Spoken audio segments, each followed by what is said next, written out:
yang tadinya emosional sekarang sudah membaik ya, tidak terlalu seperti apa perbedaannya konkretnya pripun? Bagaimana nih?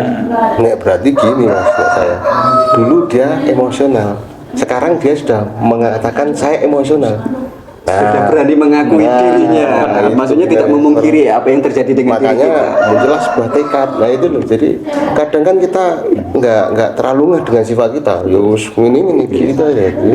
Jadi dengan kesadaran itu kita bisa melihat ke dalam diri kita. Dalam diri ya, sama sih prinsipnya. Saya dulu gitu, saya dulu awalnya sebelum masuk Pandapa itu emosional, kita kan gampang capek. Wong lanang nih nek wis capek marah pak, senjatanya. Saya betul. Marah, habis itu tidak bersyukur dengan apa yang kita dapatkan, selalu merasa kekurangan.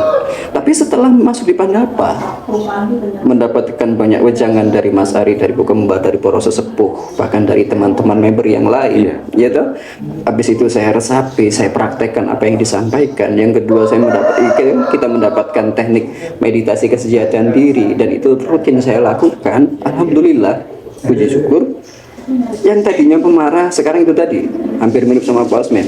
Saya sudah bisa mengakui bahwa diri saya ini pemarah, emosional. Nah, ketika mau marah saya selalu wis mulai eling. Oh, saya merasa emosi. Oh iya, saya sedang merasa emosi. Saya mestinya seperti apa? Oh iya, saya tarik napas dalam, memperhatikan napas saya, sehingga yang marah yang tadinya spontan itu sekarang sudah tidak spontan lagi.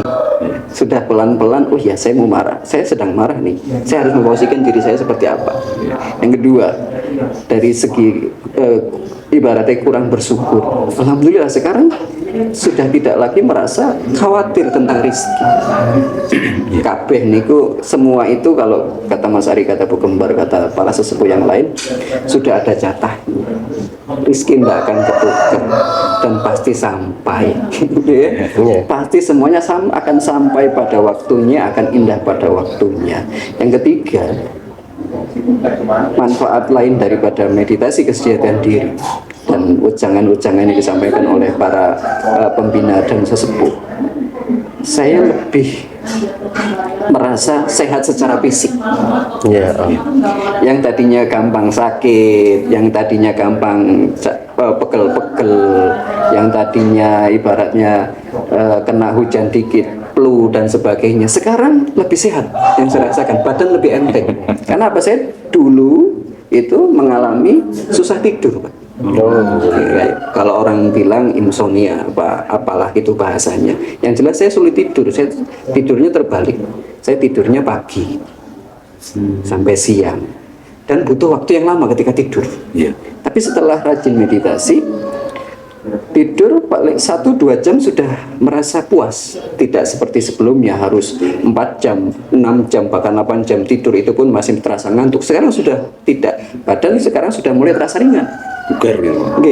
Yang tadinya kita rasanya badan ini berat, males dan sebagainya, sekarang sudah lebih ringan, lebih bersemangat menyongsong hidup.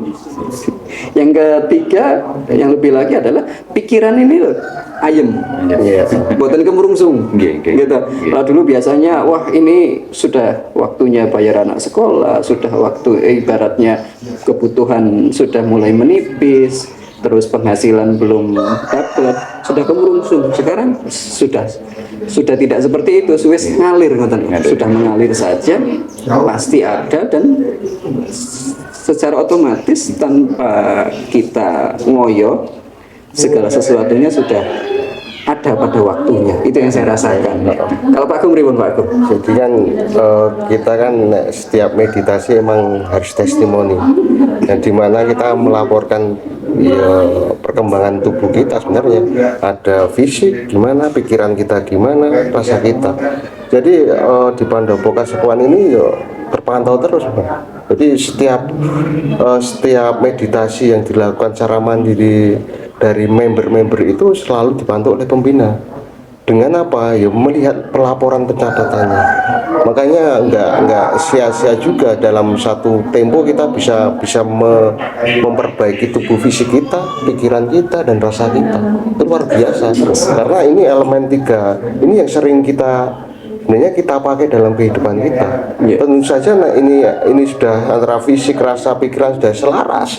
Saya kira ya nanti nggak ya kita yakin aja namanya spiritual pasti kita akan sampai. Kalau bahasa Jawanya cipto rasa karso. Nah, jadi bahasanya cipta rasa karsa itu ya sama. Apa yang kita pikirkan, apa yang kita rasakan, ya podo kenyataan. Kadang kan dalam kehidupan sehari-hari kadang kita pikir A, ya kenyataannya B. Kita suatu ketika, anak saya kadang juga menemukan suatu keunikan juga. Saya yakini benar apa yang saya pikirkan, itu terjadi. Suatu pola-pola yang itu mungkin saya nilai suatu keberuntungan kehidupan itu memang ada. Itu bisa kita usahakan. Namanya beruntung itu kita bisa buat kita usahakan. Ya, salah satunya apa? Ya kalau kita sudah tahu potensi dalam tubuh kita itu kan lengkap. Manusia itu makhluk yang sempurna. Ya, hanya saja kan kadang kita dibatasi oleh pikiran sebenarnya. Dalam kehidupan sehari-hari kita pasti pikiran mengacu sendiri. Nah, itu di meditasi pasti itu kita selalu mengamati pikiran. Karena pikiran yang paling mendominasi kehidupan gitu. Iya, kebanyakan kan itu larinya jenenge pikirannya yang mau pusing. Saya kebanyakan yang pusing.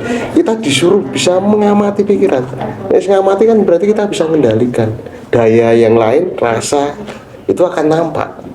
Nah, karsa itu yang akan memunculkan sebagai bukti untuk hasilnya, tekadnya kan gitu.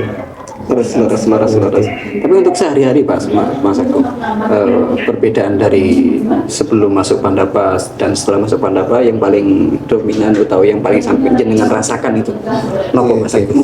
Jadi dimensi pikiran yang mengacau kita kan itu. Jadi saya menemukan suatu hal yang luar biasa.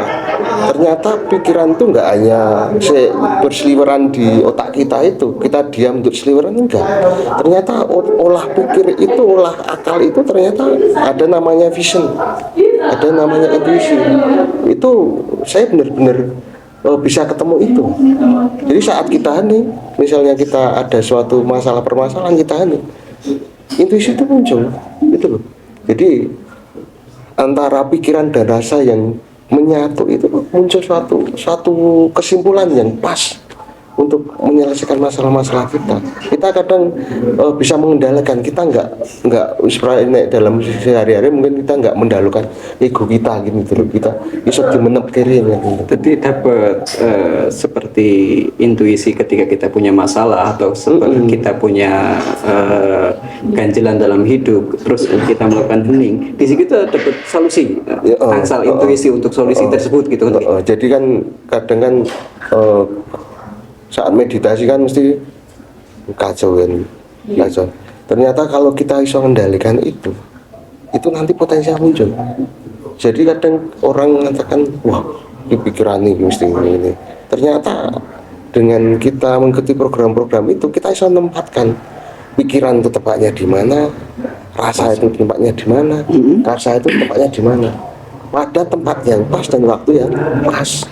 Itu untuk kalau Pak Osman, bonus-bonusnya apa Pak Asmin ketika setelah melakukan meditasi, setelah mendapatkan bejang, setelah mendapatkan saran utawi masukan dari member-member yang lain, atau setelah membaca testimoni dari meditasi teman-teman yang lain, apa yang didapatkan, apa yang dirasakan dan sebagainya. Kalau Pak Asmin seperti apa? Bisa diceritakan Pak?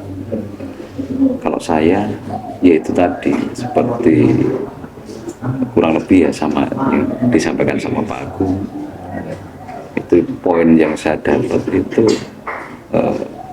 ngenepi rasa itu dari seperti apa yang disampaikan Pak Agung tadi, ngenepi rasa, menahan amarah. Jadi dari yang dulunya gerusa-gerusu, sering sambat, emosional, itu saya temukan titik di situ. Dari pikiran saya ke bawah ke rasa. Oh iya, ternyata dan itu saya salah. Saya nggak bertindak dengan emosi, jadinya nggak karuan. Jadi kalau wong Jawa ngomong serang genah ruwet. kan.